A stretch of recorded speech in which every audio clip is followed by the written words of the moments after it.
I'm going to make a point with this, that Roosevelt knew of the imminent attack on Pearl Harbor and did nothing. Okay? We know that. We also know there's a book I have that the FBI, certainly with the Twin Tower attack of 9/11, and let's not even use that one, they knew about the 94 attack or the 93 attack. And because they had information, they didn't pass it, they didn't do this.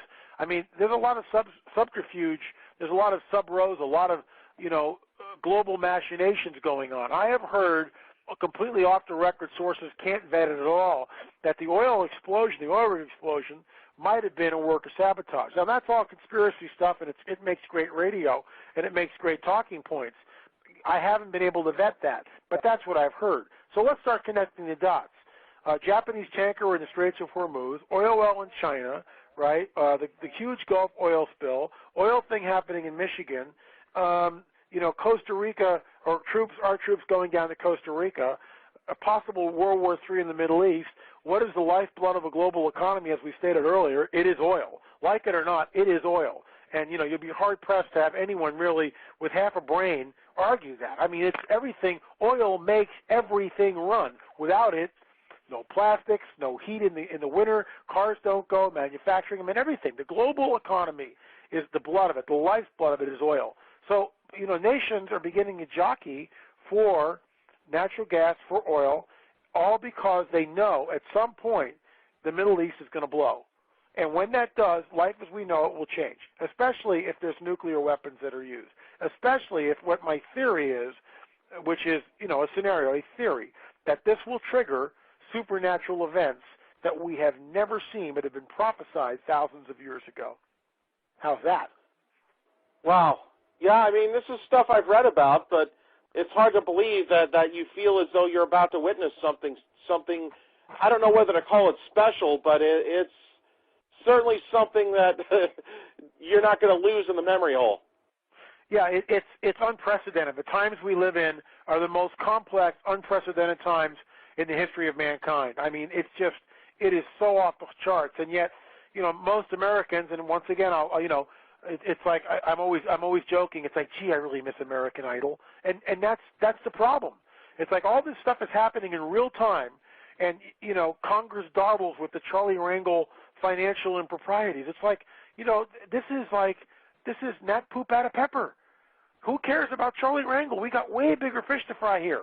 We're looking at the global economic meltdown, and our news media stories tonight.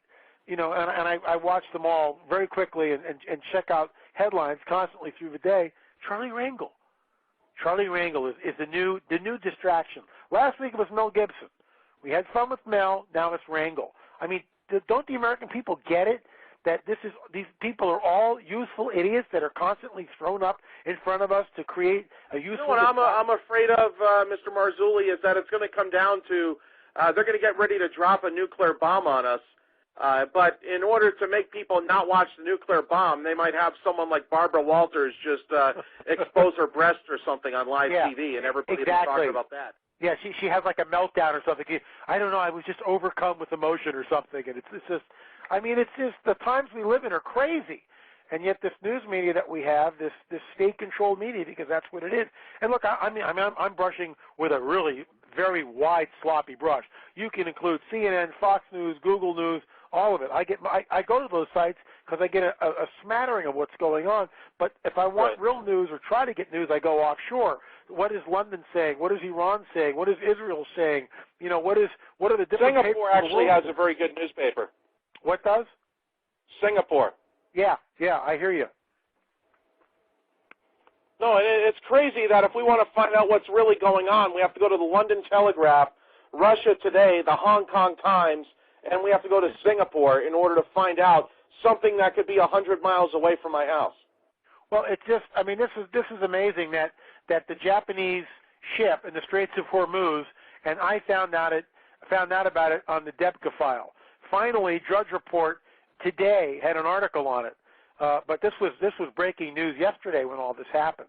It just amazes me how we're almost like of course it's delivered, but it's like people just don't want to know what is really happening. And I just think, once again, to kind of wrap up this segment or get close to wrapping it up, we got about 8 or 9 minutes. Okay, we are in such tenuous times, and it's coming down from my little perspective. Some of this stuff has been prophesied in thousands of years ago, and I see it forming. I mean, look, I'll give you another one. There's a prophecy written 2,600 years ago by this guy named Ezekiel, okay? The prophecy is 2,600 years old. Now, first of all, the prophecy is not something obscure and meaningless, let's say, as with all due respect to Nostradamus out there who can't even get Adolf Hitler's name right. And, of course, they make a big deal. It's like, well, he got some of the letters right. It was Hister. Well, Hitler and Hister are two different people, and it may actually not have anything to do with Hitler as we know it. It may pertain to a region in the Rhine Valley. And then, of course, you know, my critics will go, well, Nostradamus was afraid of the Inquisition. Baloney. You know, he was not afraid of the Inquisition. And when he was writing this stuff, why did, you know, no one knew. Why not spell the name Hitler? I mean, give me a break. It's hundreds of years before the event. All that to say, Ezekiel pinpoints it and says the names exactly. He says that Magog, which we believe is Russia, okay? And the second nation there is Persia, which of course is Iran. And the third nation, one of the third nations, is Meshach, Togarmah, and Tubal. Now, that's meaningless to most people unless you study this stuff. Those three nations comprise the modern nation of Turkey. Turkey has been westernized, has looked towards the west, has tried to get in the EU for decades, okay? And they've been shunned. Until recently, they have been friends and allies of Israel and will always look towards the west. Now they have turned to the east, and they're looking towards Iran. The prophecy, the nations in that Ezekiel 38 prophecy, in my opinion, seem to be lining up in this loose confederacy of nations, which is exactly what the prophecy tells us. It also tells us that we will see this war when the Jewish people are regathered, I'm not making this up, from the four corners of the earth in the latter days, in the end times, and regathered back into their ancient homeland. I mean, it's just like, how much more specific do you want to get to that? And, of course, before 1948, I could read that prophecy to you, and you'd go, well, that's never going to happen. And we all know that, you know, for the most part, there's no way that's going to happen. And yet, 1948, Israel becomes a nation in a single day. The prophecy of Ezekiel 37 is fulfilled. The Jews are regathered into their ancient boundaries in 1948, and the prophetic time clock starts ticking. What are we looking at? Russia is arming Iran. Russia is arming Turkey, Syria, and by proxy, Iran's proxy, Syria and Hezbollah and Lebanon and Hamas. I mean, Russia's got her fingerprints all over it. Magog is there, alive and well, in bed together with Iran. Iran has threatened to wipe Israel off the face of the map. Israel has nukes. Russia has nukes. I mean, it's no picnic. It's no fun and games. And you know what? Everybody's looking at this, and people who have a biblical or a prophetic viewpoint know exactly what it is. But without that, the generals and the leaders of the world are looking at this, and everyone's saying summer war. There's going to be a war at some point. 2 or 3 months from now, a month from now, no one knows for sure. I really thought we would have seen something before now. But so me too, because they've been talking about this for like 4 years now. Yeah. It's been very tense. But at some point, someone's going to pull the trigger. And it will not be the little skirmish that we saw in the 2006 Lebanese campaign. They're ready. It'll be to the death. I mean, it'll be like, you know, it'll be real nasty, in my opinion. But I think from therein lies the reason of why Charlie Rangel is brought up in our department here, where they're talking about the HR 5741, which will make everybody between the age of 18 and 42 go serve 2 years in the military. Yeah, thank you. Well, so I there's the reason about that. I hit 60 this year, so. Well, I'm 37. I'll be 38 in about a month. Well, you know, it's again that talking point, tenuous times, but that's where we are, folks, and it's not like the Second World War. I mean, we've got weapons of mass destruction, and gas and weapons that'll wipe out. Look, some people go, well, Saddam didn't have weapons of mass destruction. Excuse me, we know that he gassed 20,000 Kurds. I mean, come on. Those are weapons of mass destruction. The question is, what the heck did he do with them? More than likely, shipped them to Syria right before Gulf War II. So, and by the way, I'm not yahooing the Gulf War or the Afghan campaign. I think they're both huge ulterior motives, and I do believe that they have something to do with oil, quite frankly. Again, going back to the global economy, we have built the largest bases in Iraq in the history of mankind, and we have no intention of ever leaving that country. Who profits from the oil? Who profits from the opium in Afghanistan? 9 years, right. And look, our blood and treasures over there. I've got boys that I've known since they were infants, and one of them, Nathan Ball, he's over there in Afghanistan. I mean, I know this kid, and he's a Marine, and he's over there, and that's our blood and treasure. And I scratch my head and wonder after 9 years, come on, guys, what is it about? Is it about the fact that the opium crop yields $1 trillion per annum? Who profits by that? Where does that money go? And the Russians are even saying, hey, all our people are becoming heroin addicts over here. You guys got to get out of Afghanistan. I just, come on, guys. You remember, people that are listening to this and say, well, L.A., that's a little severe, don't you think? May I remind you, as a student of history, the English fought the Chinese for the right to sell opium to the Chinese. Think about that. The English went to war with China in order to sell to the Chinese people opium. It was called the Opium Wars. The English won. They sold the opium to the Chinese. I'm not making this stuff up, folks. Just Google that and watch what comes up. So has anything changed in a couple hundred years? Of course not. It's the same people in power, same money, drug trade, weapons, endless war. It's just dreadful. Well, speaking about endless war, we'll bring up the elite's favorite. He's not even alive anymore. But now, they said a couple months ago that Bin Laden moved to Iran. Yeah. And what I think is hilarious is that how could he move with this large caravan of people strapped to a 1,000-pound dialysis machine, crossing by foot 3 countries with all those troops there? I would have fired every troop in the land if we let Bin Laden walk with this big caravan through 3 countries. Do I have time to address that, or are you at a hard break? Go ahead. If you got like 2.5 minutes, 3 minutes. Okay, let me try to wrap it up this way. We know that he was in Tora Bora. We know that we dropped ordinances there which flattened the place. We also know that Bin Laden had lots of money. We also know that the drug lords in Afghanistan and the tribal leaders in Afghanistan are just incredibly corrupt, okay? More than likely, he was able to get out of Afghanistan and went to Pakistan. From Pakistan, and this is what my intel was saying, from Pakistan he cut a deal with the Iranians, the only place he could go. The only place he could go. That's it. He's got no other place to go. And it was a quid pro quo. Because, remember, Bin Laden is Sunni and Muslim, and the Iranians are mostly Shia Muslims. So there's a huge disparity between the belief systems there. In fact, the 2 factions have been fighting for the last 700 years and continue to do so. That's what the Iraq-Iranian war was all about, but I digress. So the quid pro quo was this. Bin Laden goes, I have embedded in the United States between 2 and 20 suitcase nukes. They're here. I smuggle them up to the southern border in the 90s. I have a religious decree, a fatwa, allowing me to kill the infidel, innocent women and children, for Allah. I have that. You allow me and several of my people entrance into your country, and I will give you the access to the sleeper cells which in the country. Quid pro quo, the Iranians jump at this. Jump at this, okay? And let's go to a break, because when I come back, I'll tell you how I was able to connect the dots and why I believe, I can't vet this, no one can, but I will be able to connect some dots which I think your listeners will find extremely interesting.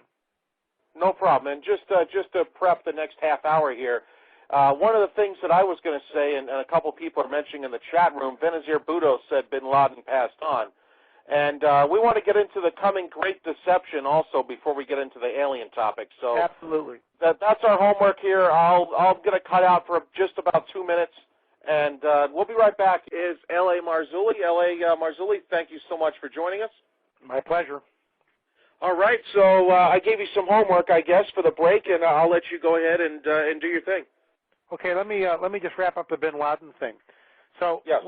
we believe, some of us believe, that somehow he escaped Tora Bora, that he probably went to Pakistan, and very shortly after, I mean, I'm not talking weeks, I'm talking like hours, days, he bailed from Pakistan and was allowed to go into Iran. Whether or not that was, private plane, jet, helicopter, I mean, that airspace is we don't have everything covered. So at any rate, somehow he got into Iran. Okay, let's assume that scenario is a correct one. About 2 months ago, Secretary of State Clinton announces on a Monday morning, out of the blue, oh, by the way, we have new intel that terrorists are trying to get weapons of mass destruction into American cities. Okay, why is she telling me this on a Monday morning at 9 o'clock? 2 days later, President of Iran, Mahmoud Ahmadinejad, announces, I'm not making any of this stuff up, folks, announces that if we are attacked, if the Iranian Republic is attacked, we will detonate weapons of mass destruction in American cities. Okay, that's unbelievable. About a week after that, a journalist, I think he was a German journalist, has been doing research and discovered, he believes, that bin Laden and a crew of his people, his base of operations, moved to Iran. So what I said before the break, connect the dots. We know, other authors have authored and penned this, that either Al-Qaeda or terrorist groups have brought up through the southern border old Soviet-style suitcase nukes. They don't work like Hiroshima, but they will create a wonderful little Chernobyl in whatever city, between 2 and 20, according to different intel. The southern border remained porous and, frankly, still does. And I digress here just for a moment. If you want to know how healthcare, government-run healthcare is going to work, all one needs to do is look and realize that under both administrations, the Bush administration and the present Obama administration, the southern border fence remains not complete. The federal government is incapable of creating a fence. A fence. Now, granted, it's a 2,000-mile long fence. I'll give them that. It's a bit of an undertaking. But surely, health care for 300 million people is by far a greater task. This is your federal government at work. I'm just warning you all now that this is where we're going with this ridiculous Obamacare thing. But I digress. So we know that the southern border remained porous. We know that between 2 and 20 suitcase nukes came up through the country. Bin Laden, allegedly, apparently, and you can go back and look at old tapes of this stuff. He declared war on America in the 90s. He has a fatwa. I write about this in Politics, Prophecy, and Supernatural, and cite sources. Not making this stuff up, not pulling rabbits out of my hat. This is vetted information. He has declared war on the infidel. We are part of the infidel. He has a fatwa to destroy men, women, and children, non-military combatants. He has a religious decree from an imam, a Muslim holy man, Muslim priest, essentially, using Western terminology so your listeners will understand, but an imam to destroy the infidel, men, women, and children. So, Hillary Clinton says this one thing, Ahmadinejad says something else. We know now from the German journalist, I think it was a German journalist, that Osama bin Laden is holed up in Iran, and we know also from other sources that the dirty nukes are probably already embedded in the country. So connect the dots. Is he alive? In my opinion, yeah, he's alive. We hear a lot from al-Zawahiri, his second in command, talking, warning new attacks in America. You see, this is why this is why right now there's no knee-jerk reaction, because I believe that those dirty nukes are embedded in the cities. I do. I really believe that. I'm not making this stuff up. I believe that they're here. And for Ahmadinejad to throw that card down on the table, he must have been backed up against the wall at that point. For him to announce that, you see, we only see his reaction. We don't know what pushed him. Were they close to some sort of preemptive attack against Iran to knock out the nuclear reactors? I don't know. I don't have all the facts. But for him to use that card at that point in time, 2 days after Secretary of State Clinton comes up with that information, to me is not only alarming, but it just begins to connect the dots that, oh my gosh, when this thing goes, life as we know it, it may come to an abrupt end. Wow, yeah, that's definitely a mouthful there. All right, well, so how does this lead up into the Great Deception? Well, when we go to different channelers, let's just pick one, Blossom Goodchild. I write about her in my up-and-coming book called The Cosmic Chess Match. Goodchild announced and ran a series of YouTube 9-minute little, YouTube documentaries, if I can use that word, that on October 14th, 2008, a large UFO mothership was going to hover over some city, okay, and remain there for 72 hours to show us that we're not alone. This is going to be full disclosure. Here we are, blah, blah, blah, governments of the world. And the Federation of Light, she channeled this information. So I've interviewed her. She believed it. I've asked her point blank, how can you trust these entities that you channel? How do you know whether they're good or evil, benevolent or malevolent? And she really has no answer to the other, I just believe, I always ask for protection. Well, that's not going to do it, good luck. Obviously, they deceived you because October 14th came and went and nothing happened. So we know that whoever this Federation of Light is, it cannot be trusted. Jacques Vallée calls them, the whole UFO phenomenon, in his book, Messengers of Deception. Going back to what we talked about a little bit in the first half hour, UFOs in Alaska, 1 mile wide craft in Alaska, mile wide, 2 mile wide craft in the Phoenix Lights, 1997. Fast forward to 2007, 2008, Stevensville Light, mile wide craft, perhaps larger. English Channel, 2007, mile wide craft. I mean, we keep hearing this and seeing it. It's not the same one. It's obviously different crafts, different times, different places, seen by multiple witnesses. What are we looking at? When you see, well, not only that, but don't forget, of course, HARP. You can't have all this stuff going on without mentioning HARP. Well, the HARP thing is a different. And the HARP thing puts it into a mixed bag. We're not sure how much. For instance, like the Norway Spiral, was that HARP? Was it Project Bluebeam? It certainly wasn't a Russian missile. I don't believe that for a second. But we're not sure what it was. Was it the Russian equivalent to HARP? Was it Project Bluebeam? Was it, in fact, some sort of a, it's funny, depending on which website you go to, the Maitreya crowd is calling it, this is the star of the coming world leader. But see, all this leads up to deception. We are told in ancient prophetic texts that we will see all signs and lying wonders in the latter days. We're told this. There will be signs in the heavens. Signs in the heavens. Are we seeing signs in the heavens? Yeah. Hello. The Norway Lights, I'm not sure what they were yet. What is HARP is beaming stuff into the ionosphere? Is HARP responsible for earthquakes in Haiti and other places? Don't know.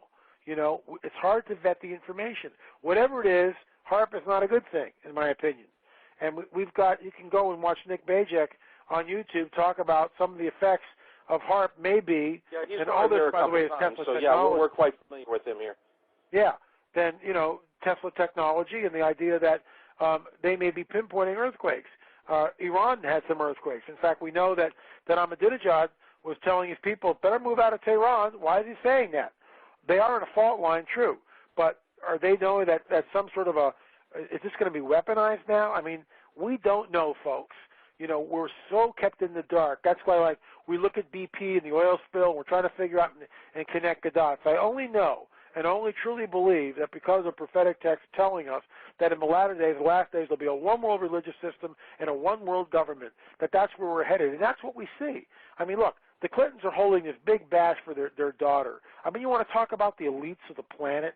They're spending millions of dollars on their daughter's wedding. That's their prerogative. We live in a free society. But guess who's funding the thing? George Soros. All these guys are in bed together. They're all. I didn't even get to cover that yet. Yeah, exactly. They're all in bed. And do you want to tell the audience out there who Chelsea is going to be marrying? Yeah, who is that? He's a Goldman Sachs executive. Thank you. Okay. No, it's look, where this thing is going, people need to understand this. Mexico is already there. It's a two-class system: the elites who run the world, and then the equally poor. Everyone else is equally poor. Alex Jones has been screaming about this for years, and you know what? He's right. That's where we're headed. And that they have dumbed down America. They've run us into debt, such debt that we'll never be able to repay it off. And what are they doing? They're spending more and more and more and more money every single day. But here's my question: why is it that people? And I'm just naming various bands, and I have no idea whether or not, I'm just naming names, and I don't want to associate them, but why would someone of the stature of, say, a Dave Matthews or a Jimmy Buffett do a concert and donate the proceeds to the illegals that are trying to keep their houses here and not be sent back home to Mexico? Well, this is it's misaligned liberalism and bleeding heart stuff. It's like, look, and they always show this. They show some Mexican guy who came across the border. He barely speaks English, but he's been here for 30 years, and he's had a family, and the kid is in high school, and he's valedictorian. I get it, okay? I get it. I understand that, and that's a tragedy. But the problem is, you see, what about illegal alien do we have an argument with? You can't. You can't.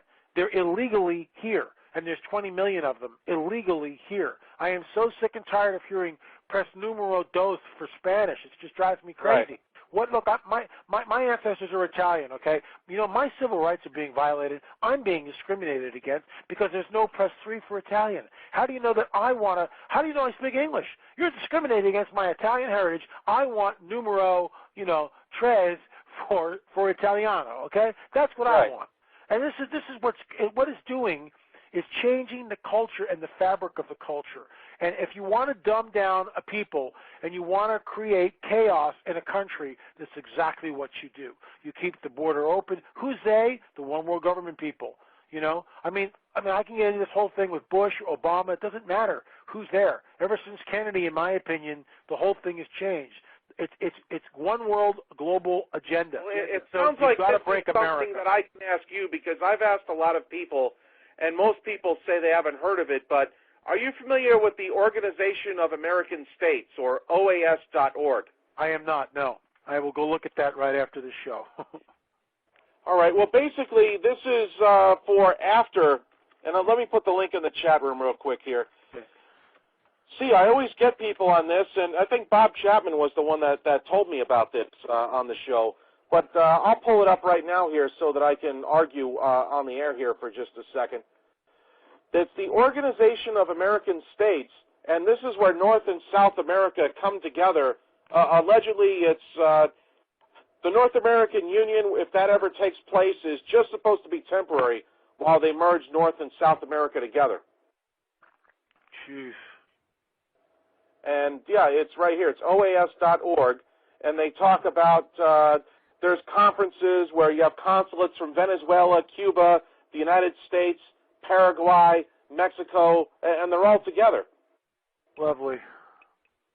So are we really enemies with Venezuela, or is it just the fact that they want to get rid of Hugo Chavez, who is that's himself exactly is against this? Yeah, I'm looking at it now. Organization for this is interesting. I got to peruse this when I get some more time. Yeah, I mean, again, it's going to be a two-class world system. The global elites run the planet. Just look at Russia. 3 million people were in the Communist Party. The rest of the people were all equally poor and under the thumb of the government. And you said something and got out of line. You were one of the casualties in the Gulag. 65 million people perished in the Gulags. We talk about World War II. 65 million Russians perished in the Gulag system. Welcome to a new world order, folks. We've seen it. It's already been there in the former Soviet Union. And frankly, in my opinion, that was the experiment. Okay, we know it works. And they're trying to bring the same thing into this country. What they haven't figured on is the American people, even though they've dumbed us down and they've kicked us and everything else, we are armed to the teeth, and we will not go lightly or peacefully. And we're striking back, and people are getting educated. Shows like your show and my show do the same thing. The books I write, Alex Jones, I mean, there are many people who are trying to get information out to the American people and get people to wake up and get involved and understand that the times we live in, man, the freedoms that we enjoy, we might not enjoy them another 10 years from now if things keep going the way they're going. 10? I'm expecting 5. Yeah, I'm trying to be generous, but yeah, I hear you. No, I'll be 38 in a couple months, and I could say at least I lived somewhat of a reasonable life. I have 2 girls that are age 8 and 6, and, well, I guess this is good and bad. I'm not going to be able to teach them how to drive, because I don't think we'll be around that long. But yeah, it's heating up for sure. It's definitely heating up. Right, but what gets me is that people still don't care, and they think, well, you just don't like Obama because of obviously they're going to go to the skin color card, and well, that's because you're a Republican. It has nothing to do with that. I've never voted Republican or Democrat in my life. Right. Yeah, I'm an independent. It has nothing to do with the man's color or the fact that he seems to be very warm and charming. He certainly is that, and well educated, and he's a great orator. No, but his policies are nothing more, in my opinion, than socialism. And right, it's George Soros and Zbigniew Brzezinski just feeding him into his right earpiece. Bingo. That's exactly what it is. He's a shill from the New World Order, which is why he was elected, which is why, when we look at the media blitz that sold Obama to the American people, and the fact that he was exactly the opposite of George Bush, who had trouble articulating, anything, basically. Unfortunately, he's not a stupid man. He's a very intelligent man. He's just not a good public speaker. He's not an orator like Obama is. And Obama was there, and all of a sudden, everything was going to change, and hope change. We can't believe in hope and peace and all this nonsense. And what do we get? We get exactly what we don't want. And we see him differ with the oil crisis. 100 days into the oil crisis, or 80 Well, some no, and days. I have to respect Obama for that, because I understand that it took 63 days to learn how to properly blame George Bush. So you had to read books, you had to do research, you had to do everything that you possibly could to properly say it was his fault. It was just the way. I blogged about it. It was so unconscionable that the way the whole thing was handled. And now, of course, it's like, where's the oil? Where's the oil? Well, it'll show up, folks. Trust me. This thing isn't over yet. And I wouldn't put the Gulf states to bed yet. And what most people don't realize, because I'm not there. I don't live in New Orleans. But Katrina hit, and nothing's been done, folks. You want to go down there. There are entire sections of the city that are completely abandoned, blocks and blocks and blocks of abandoned houses. So federal aid. Then of course we have Nashville. When I spoke in Nashville this year as a conference, the week after I left, they had the worst flood in like 500 years. And you don't see pictures of that. You don't hear stuff about that. Thousands of people being displaced in their homes. They don't tell you about that stuff. But see, this but check this out, Mr. Marzulli. What happens is you have Joe Biden saying that the reason why America's broke is because we're not spending enough money. Yeah, so let me ask you this: is the reason why there's so many homeless is because there's too many houses? Yeah, there you go. The reason why the unemployment is so high is because there's too many jobs. That's it. There you go. Well, you have to, it's doublespeak, just like Al Gore says the reason for global cooling is global warming. Yeah, I know. It's just great, isn't it? But, Al Gore, and this is what's interesting.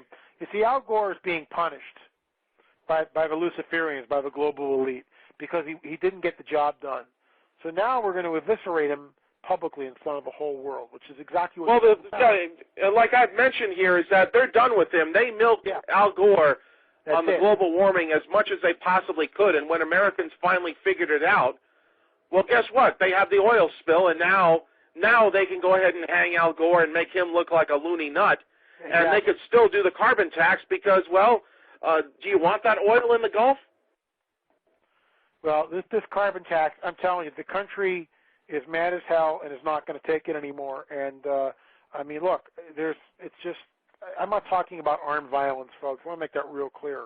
But I will say this, and I've said this publicly, if a jackbooted thug in a truck like they had in World War II, rounding up the Jews and taking them to the concentration camps, I will not go without a fight. I will not leave, my family and jump onto some truck someplace and wind up in a camp. You'll have to kill me first. Sorry. I will go down fighting. And I think most Americans are like that. We're not going to go like a bunch of sheep. We're not. And I think the powers that be out there know that. And again, I want to make this real clear, so I'm not taking it out of context. And of course, you can splice audio, so good luck. But I'm not. I'm not that civilized. I'm sorry. Yeah, but it's like I'm not trying to incite violence, but I am saying this: that we have a right to bear arms, and the Constitution, those laws were written in case of tyranny. In case of tyranny, the American people would be able to defend their homes and their loved ones. And, I'm not saying we're there yet, but, boy, it's soft tyranny. It's certainly soft tyranny, and that's what we're looking at. Well, when it gets to the point where, and I'll just throw a topic up here, and it looks like we're going to have slim to none time for Nephilim speak here, so I might have to ask you to come back in a week or two whenever you're available. I'd love to, sure. But with the Sherrod incident, now they're suing the blogger that uploaded the video. Wow.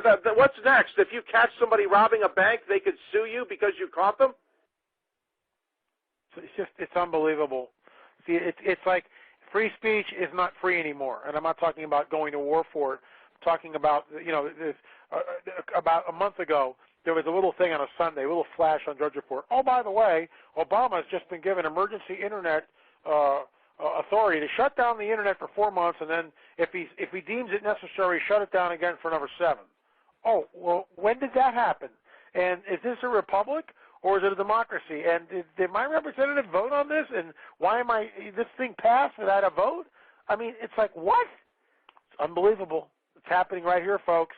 But, I wonder how Lindsay Lohan's doing. I heard her jail stint is almost done. And I think Mel is... Well, they ripped her weave out, so she's probably not doing so good. Did they take the weave out? That's a bummer. And, Mel may... I'm sure there's probably a baseball trade today, too. Don't forget that. Exactly. And just like the basketball stuff. And I really miss American Idol. I wonder when it's going to come back on and who will be the idol this year. Whew. Oh, we're so deprived in this country. Hey, honey, give me a beer. Well, you're the one that lives in Hollywood. I only live in Vegas. There you go. Yeah, I'm headed to Vegas at the end of August for a prophecy conference there. That should be fun. Oh, really? Yeah. Oh, I may have to use my press pass. Well, I will give it. Sure, I'll give you a plug. I'll give it a plug. It's the 27th and the 28th in Las Vegas.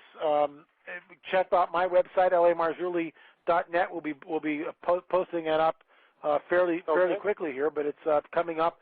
I'm also speaking in Los Angeles on the let me look at the calendar on the 14th. It's an alien UFO 2012 event, and I'll be speaking at the 31st, actually tomorrow or Saturday, this Saturday in Agoura, California. So pretty busy this couple. So do you know where that event is in Vegas? What hotel it is? I do not. Let me see. I have it. I had it somewhere. It'd take me a couple of minutes to yank it up, but I don't know. But it's all right. It's coming up soon. Okay. Well, no problem. And I'll let you plug your radio show while we're here.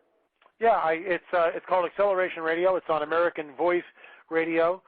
Excuse me. Every Wednesday night, 7 o'clock Pacific Standard Time, and we talk about issues. Lots of authors are on. We had Brent Mitchell, who hasn't written a book, but he's a MUFON UFO investigator, state director up in Alaska, and it was just a riveting 2 hours talking about just what's happening up there and how the phenomena is changing. And he believes, like I do, at some point in the not-too-distant future, there will be full disclosure of the so-called extraterrestrial presence, which, of course, is the coming great deception, in my opinion, and that will have to just be waiting for another show.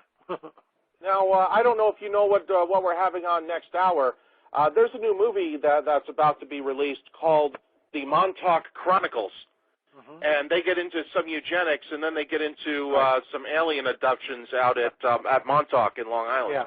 Yeah, back in my home country. I will be definitely checking that out and going to it. That's just part of required viewing for me. I have to do that. But look, this whole thing with the Nephilim and the Nephilim mothers and the sons of God returning to earth and the fallen angels and all this, we can talk about this in another show, and I've got tons of information, certainly more than 1 hour's worth, and we can really get into it then.